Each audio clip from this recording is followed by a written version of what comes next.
Juazeiro, Bahia, 1978. Uma cidade que parecia parada no tempo, onde a modernidade ainda não havia chegado completamente.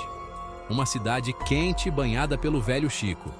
O Rio São Francisco era a alma da cidade, trazendo vida e sustento para todos nós. Eu, Rafael, com 18 anos, vivia ali. Era uma época de descobertas e aventuras, onde cada dia trazia algo novo. Dias longos, cheios de sol e risos. Passávamos as tardes jogando bola, nadando no rio e explorando cada canto da cidade. Noites quentes com causos contados à luz de lampião. As noites eram mágicas, cheias de mistério e encanto. Histórias de criaturas estranhas que assombravam as beiras do rio. Lendas, dizíamos nós, mera superstição. Mas, no fundo, sempre havia um pouco de medo. Leandro, meu primo, era meu parceiro de aventuras. Juntos desbravávamos o desconhecido, sempre em busca de algo novo e emocionante. Dois jovens cheios de vida, sem medo do desconhecido. A natureza era nosso playground, e cada dia era uma nova oportunidade para explorar. Acreditávamos naquilo que víamos, tocávamos. O mundo era tangível, real e cheio de possibilidades. O sobrenatural? Apenas histórias para assustar crianças. Mas, à medida que a noite avançava, até os mais corajosos sentiam um arrepio na espinha. Juazeiro era mais do que uma cidade. Era um lar. Um lugar onde cada esquina guardava uma memória, cada rosto uma história. E assim vivíamos nossos dias, entre o real e o imaginário, construindo nossas próprias lendas. Numa noite abafada de novembro, a ideia surgiu. Vamos pescar? Leandro propôs. Todos nós, animados com a ideia de uma aventura noturna, concordamos imediatamente. A excitação era palpável enquanto preparávamos nossos equipamentos, rindo e conversando sobre as possíveis capturas da noite.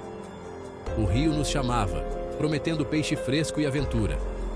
A água calma refletia as últimas luzes do dia, criando um cenário quase mágico. Podíamos quase ouvir o som dos peixes saltando, como se nos convidassem a tentar a sorte. Ignoramos os avisos dos mais velhos. Eles sempre tinham histórias de perigos e criaturas misteriosas, mas para nós eram apenas lendas. Cuidado com a noite, diziam eles. É quando elas aparecem. Mas estávamos determinados a provar que não havia nada a temer. Cuidado com a noite, diziam eles. É quando elas aparecem. As palavras ecoavam em nossas mentes, mas não deixamos que nos assustassem. A floresta parecia mais densa e misteriosa à noite, mas nossa coragem e curiosidade eram maiores. Demos de ombros, confiantes em nossa juventude. Seguimos pela trilha conhecida. A lua começava a surgir no horizonte, iluminando nosso caminho com sua luz prateada. Cada passo nos levava mais fundo na escuridão, mas também mais perto de nossa aventura. A noite caía rapidamente, como um pano negro sobre a mata. As sombras se alongavam e o silêncio da floresta era interrompido apenas pelo som de nossos passos e o ocasional farfalhar das folhas. O ar, antes quente, ficou úmido, pesado. A sensação de umidade era quase sufocante e a escuridão parecia nos envolver como um manto. Um cheiro estranho, como carniça misturada com terra molhada, invadiu nossas narinas. Paramos por um momento, trocando olhares inquietos. Algo estava diferente naquela noite, algo que não podíamos explicar.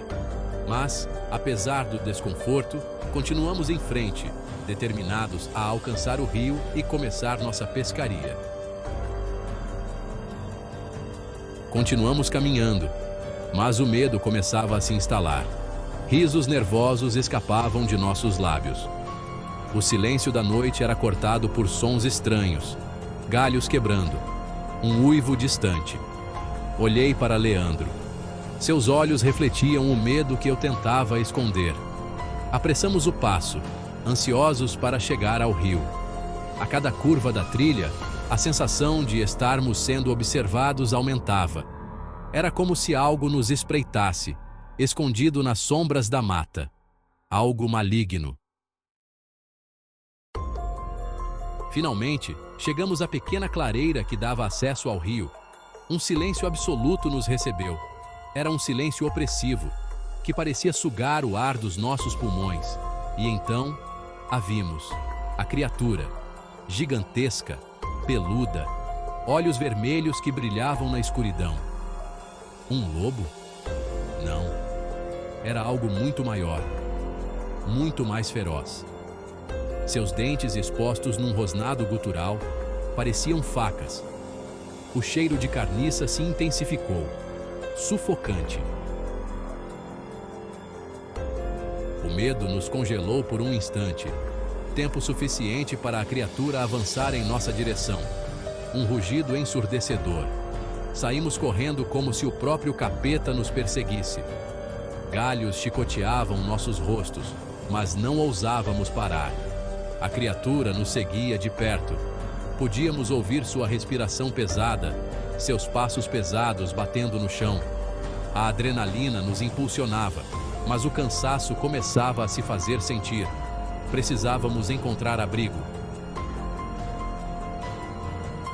Se chegou até aqui e está gostando, por favor, deixe o like e inscreva-se no canal. Avistamos a luz fraca de um lampião. A luz tremeluzente era nossa única esperança em meio à escuridão opressiva que nos cercava. Cada passo que dávamos em direção àquela luz parecia um passo mais perto da salvação.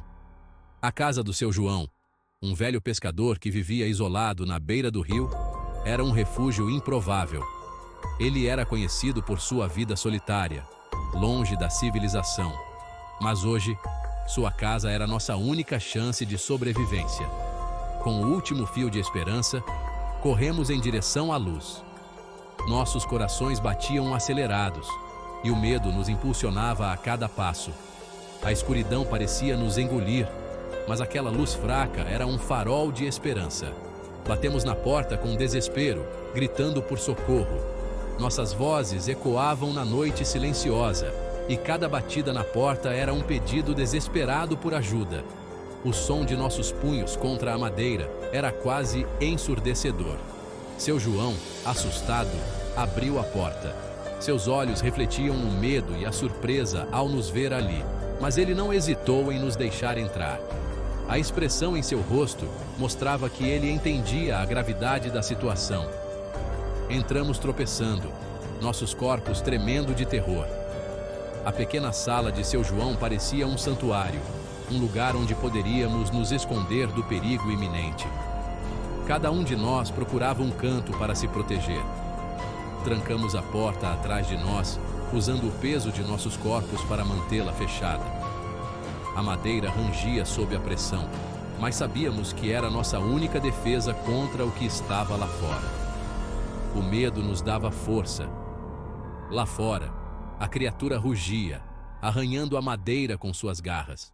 O som era aterrorizante, um lembrete constante do perigo que nos cercava. Cada arranhão na porta era um golpe em nossos nervos, mas estávamos determinados a sobreviver. A noite se arrastou lentamente. Cada rangido da casa, cada uivo distante, fazia nossos corações dispararem. Seu João, com a calma dos que já viram muito na vida, nos ofereceu café forte e palavras reconfortantes. Lobisomem, ele murmurou, confirmando nossos piores temores. Tem que esperar o sol nascer. E assim esperamos, em silêncio, a noite inteira. O medo era uma presença constante, sufocante. Quando os primeiros raios de sol finalmente romperam a escuridão, o silêncio voltou a reinar. Com cuidado, abrimos a porta da casa. A criatura havia sumido. No chão, apenas pegadas enormes e o cheiro nauseante de carniça, comprovando que o pesadelo havia sido real. Voltamos para casa em silêncio, exaustos, marcados pelo terror daquela noite. A juventude, antes inabalável, agora carregava o peso da experiência. O mundo não parecia mais tão seguro. A partir daquela noite, nunca mais duvidei das lendas de Juazeiro. O lobisomem, outrora uma figura fantasiosa, se tornou uma lembrança vívida e aterrorizante. A experiência mudou minha visão de mundo, me ensinou que existem mistérios que a razão não consegue explicar. E assim, carrego comigo a marca daquela noite. Uma cicatriz invisível, gravada na alma. Um lembrete constante de que o mundo é um lugar cheio de maravilhas, mas também de terrores inimagináveis. Pessoal, se vocês gostaram desse vídeo, por favor, deixem o like, comentem o que acharem, compartilhem com os amigos e se inscrevam no canal. Isso me ajuda muito a continuar trazendo mais conteúdos para vocês e eu realmente preciso do apoio de todos para crescer. Obrigado de coração e lembre-se, há mais coisas entre o céu e a terra do que podemos imaginar.